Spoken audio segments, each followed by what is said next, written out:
Saudações, comunidade acadêmica. É um prazer falar com vocês, ainda que de forma remota, mas são as ferramentas que temos para não causar prejuízos ao processo de ensino-aprendizagem enquanto perdurar essa pandemia e a busca de soluções para esse problema.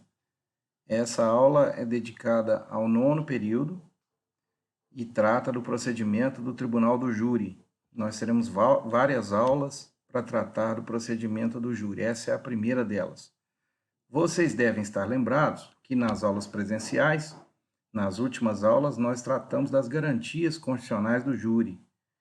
E vocês também se lembram que nós exploramos o artigo 5º, inciso 38 da Constituição Federal, e trabalhamos com as 4 garantias previstas na Constituição para o Tribunal do Júri, sendo elas a plenitude de defesa, o sigilo das votações, a soberania dos vereditos e a competência para julgamento dos crimes dolosos contra a vida. Nós encerramos a última aula presencial trabalhando com essas garantias. Portanto, agora nós vamos cuidar do procedimento do júri no Código de Processo Penal.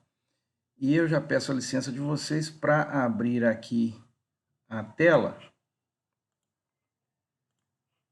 E vocês podem observar aí, procedimento do júri, tá? É importante que vocês saibam que o procedimento do júri, ele é escalonado, ou seja, bipartido. Nós temos 2 fases no Tribunal do Júri. Essa primeira fase, chamada iudicium accusationis, e a segunda fase, iudicium causae. Prestem atenção. A primeira fase, ela se inicia quando o juiz recebe a peça acusatória, seja a denúncia ou a queixa. Professor, mas queixa em crime doloso contra a vida? Sim, é possível que haja queixa em crime doloso contra a vida, apesar de ser pouco provável, mas é bom vocês se lembrarem da ação penal privada subsidiária da pública. Então, por isso que o legislador, lá no artigo 406, utiliza a expressão denúncia ou queixa. Então, quando o juiz recebe a denúncia ou a queixa, tem início a primeira fase do procedimento do júri. Essa fase não tem nada a ver com aquilo que vocês veem lá no julgamento em plenário. Essa fase, ela acontece perante o juiz singular. O juiz recebe a peça acusatória, ordena a citação do acusado para oferecer resposta, ele oferece resposta, nós caminhamos para a instrução processual. Lá no fim da instrução é que, se houver pronúncia, o juiz vai pronunciar o acusado e aí terá início a segunda fase do procedimento. Essa sim é aquela que vocês assistem, os júris, o tribunal do júri, o julgamento propriamente dito, onde as pessoas se paramentam, né, e vão para o julgamento com ou sem a presença do réu. Vocês vão ver que lá na frente que é possível até que ele não esteja presente. Então, por isso é que é chamado de procedimento escalonado, que esse procedimento é bipartido. Voltando aqui para mim, preste atenção, pessoal. O juiz, ao receber a denúncia ou a queixa, ele ordena a citação do acusado. Vocês já viram nos períodos anteriores que a regra no processo penal brasileiro é que a citação se dê de forma pessoal, isto é, por mandado, não é isso? Então, vamos lá para os artigos de lei. O juiz, ao receber a denúncia ou a queixa, ordenará a citação do acusado para responder à acusação por escrito no prazo de 10 dias. Então, assim que o réu é citado, ele oferece a resposta escrita através de advogado. Essa resposta é obrigatória, é bom que vocês saibam, tá certo? Se ele não oferecer a resposta, o juiz vai nomear um defensor dativo para fazer isso por ele, ok? O prazo previsto no caput desse artigo será contado a partir do efetivo cumprimento do mandado ou do comparecimento em juízo do acusado ou de defensor constituído, no caso de citação inválida ou por edital. Mais uma coisa interessante dessa fase. Normalmente, a denúncia traz um rol de testemunhas e a defesa também, quando faz a resposta à acusação, é normal, é comum que também arrole testemunhas. O número máximo de testemunhas que pode ser arrolada tanto na denúncia quanto na resposta é 8, tá certo? 8 testemunhas por fato delituoso. É importante que vocês saibam disso, por fato delituoso. Por exemplo, se o sujeito foi acusado de sequestro, cárcere privado, homicídio, estupro e ocultação de cadáver, é possível que haja 8 testemunhas para cada um desses fatos. Que fique bem claro. Tudo bem? Aí nós vamos para a resposta. O acusado tem que oferecer uma resposta à acusação. Artigo 406, parágrafo 3º. Na resposta, o acusado poderá arguir preliminares e alegar tudo o que interesse à sua defesa, oferecer documentos e justificações, especificar as provas pretendidas e arrolar testemunhas até o máximo de 8, qualificando-as e requerendo sua intimação quando necessário. Não apresentada a resposta no prazo legal, o juiz nomeará um defensor para oferecê-la em até 10 dias. Viram isso? Essa é a demonstração legal de que a resposta é obrigatória. Sem ela, o processo não pode ir adiante.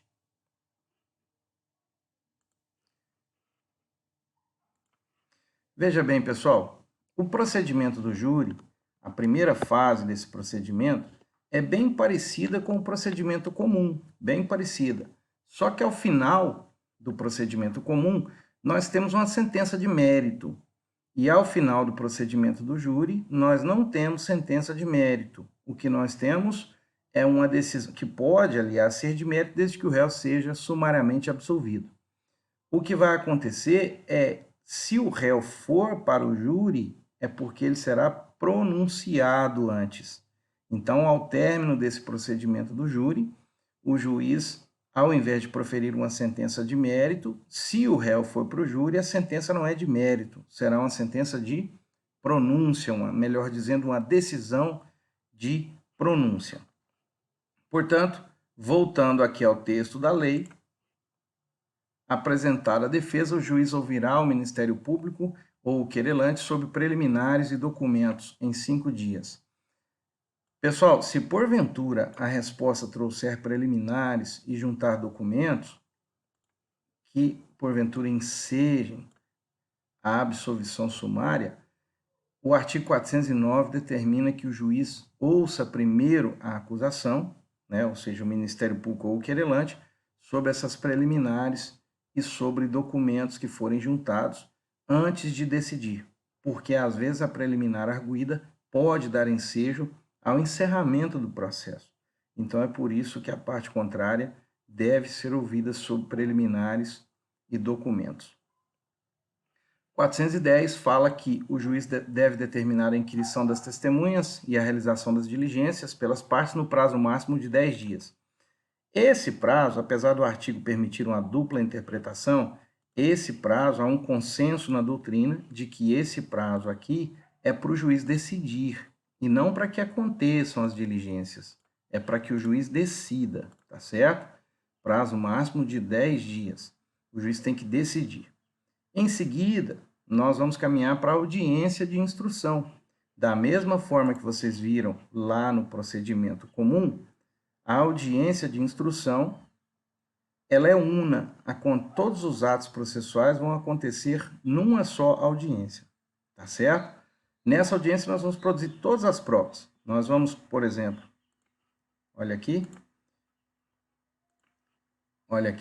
proceder-se a tomada de declarações do ofendido, se possível. É bom lembrar que nós estamos tratando de crime doloso contra a vida. Às vezes, o ofendido pode ter falecido, não é verdade? Mas se nós estivermos, por exemplo, diante de um crime de homicídio tentado, as declarações do ofendido são importantes.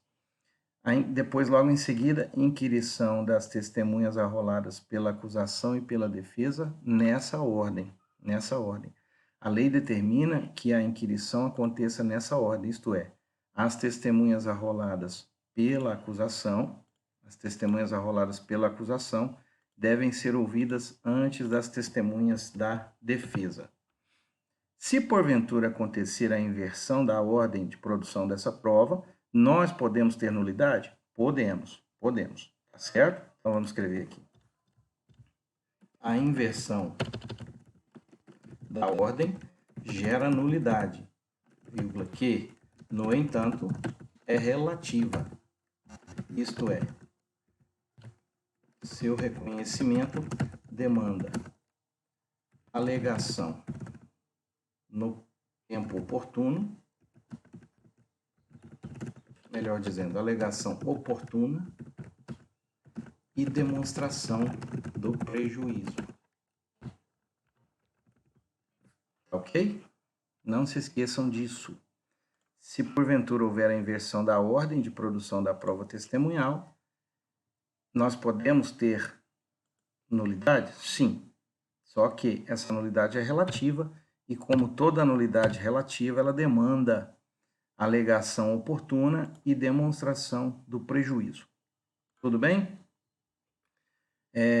Nessa ordem, bem como os esclarecimentos dos peritos, esse é um meio de prova interessante, que às vezes pode ser invocado pelas partes, através do qual o perito é intimado para comparecer à audiência e prestar esclarecimentos sobre as suas conclusões do laudo.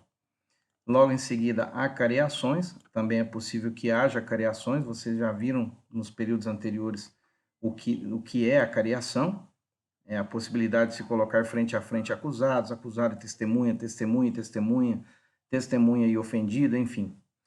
Essas pessoas são colocadas frente a frente a fim de que se sane alguma dúvida sobre as versões que elas apresentarem, quando sobre o mesmo fato surgir uma divergência. Também é possível que haja reconhecimento de pessoas e coisas, e o último ato da instrução é o interrogatório. Prestem atenção também, o último ato da instrução é o interrogatório.